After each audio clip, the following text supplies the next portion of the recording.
Hello friends, welcome to my channel Sushant Chesswise. Today we are going to look at the next topic, that is identify the key movements of the game. Okay, let us try to see this position and decide what course should be taken. This position is, by the way, black to play.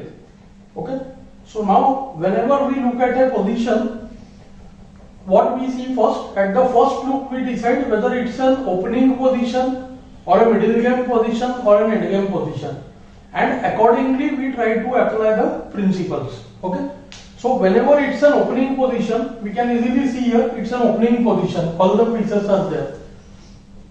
So a quick look at the position tells us that who is better. So what we have to see to know that who is better, we see that how the pieces are placed and how many pieces are developed. Okay, that is the first thing, means we count development. Second, we see how many unusual moves are made. So it could be excessive pawn moves or piece placed at wrong places. For example, suppose this knight is natural on f3, but we develop it on e2, it will be a bad development.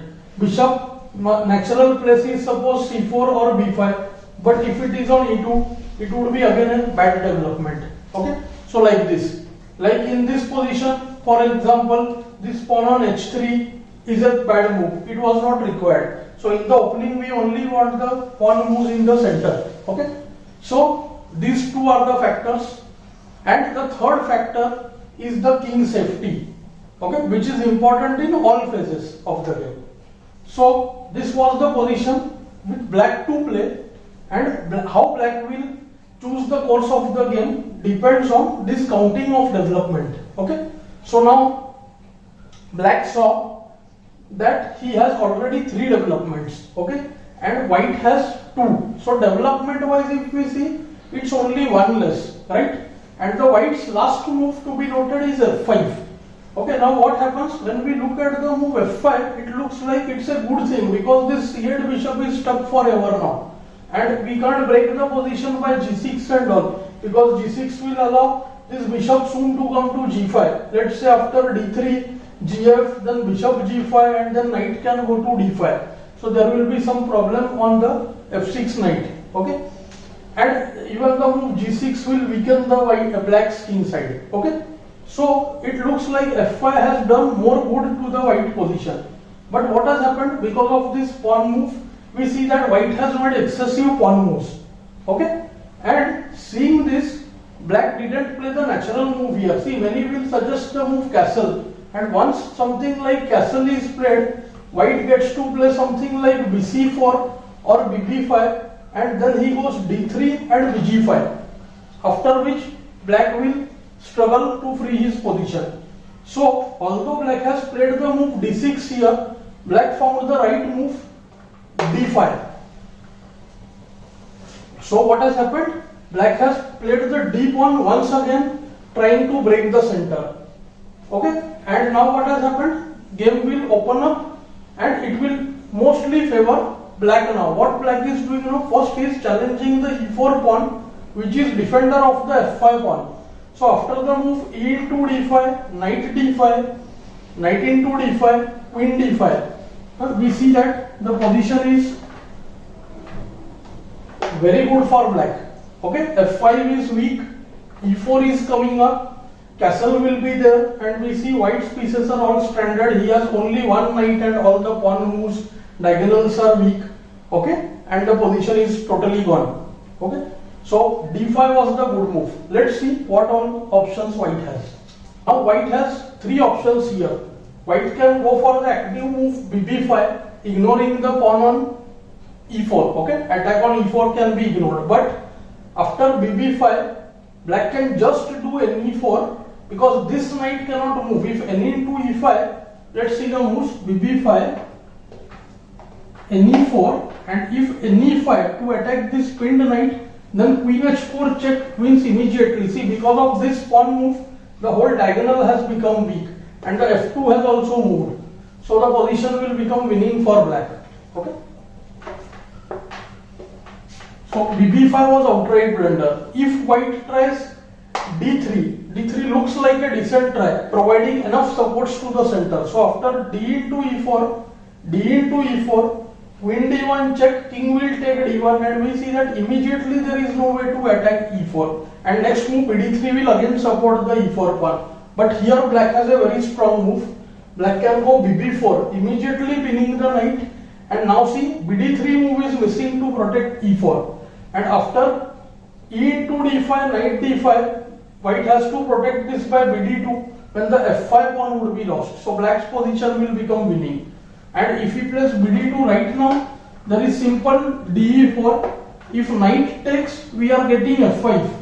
And if the pawn takes, we can simply take bishop c3, bishop c3 and ne4. Then again f5 is hanging. So black will at least win a pawn in these variations. But I think still white should have won for something like this. Okay, let's go to the game now. White played knight e5 in the game. Okay, white was all keen to make the position sharp. This is what used to happen.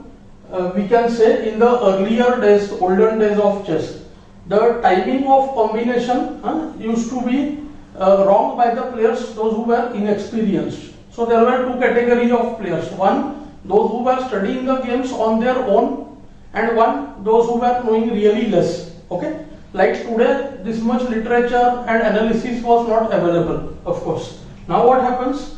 After knight into e5, white wants to do the move d4. Even there also black is winning. Okay, black found a far stronger move immediately now. He saw that the knight has left the f3 square. So if we remember our previous chapter, the missing knight on f6, finding the move will be very easy now. Black went knight into e4.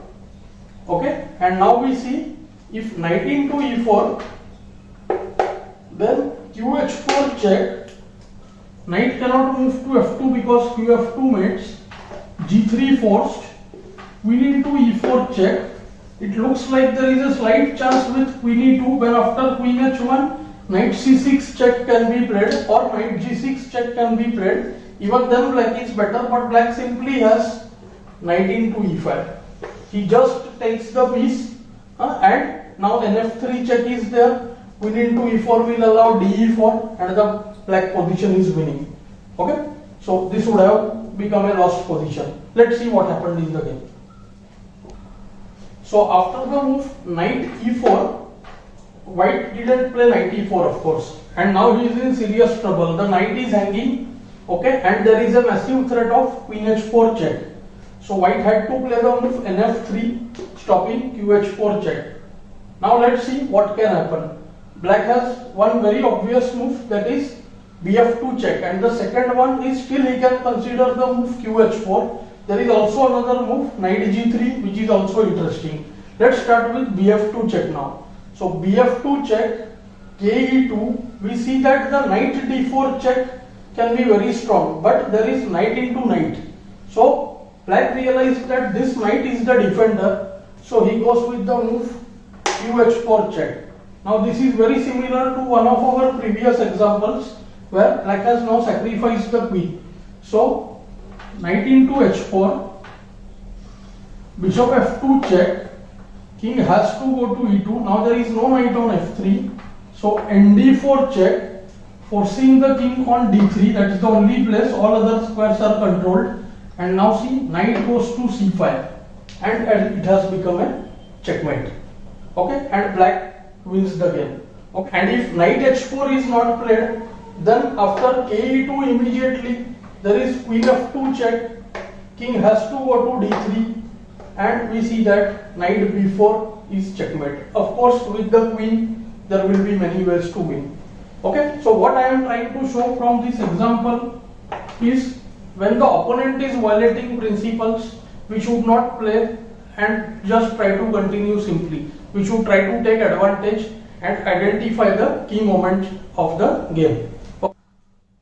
I hope you are enjoying the lessons. Do like, share and subscribe the channel. Thanks for your time.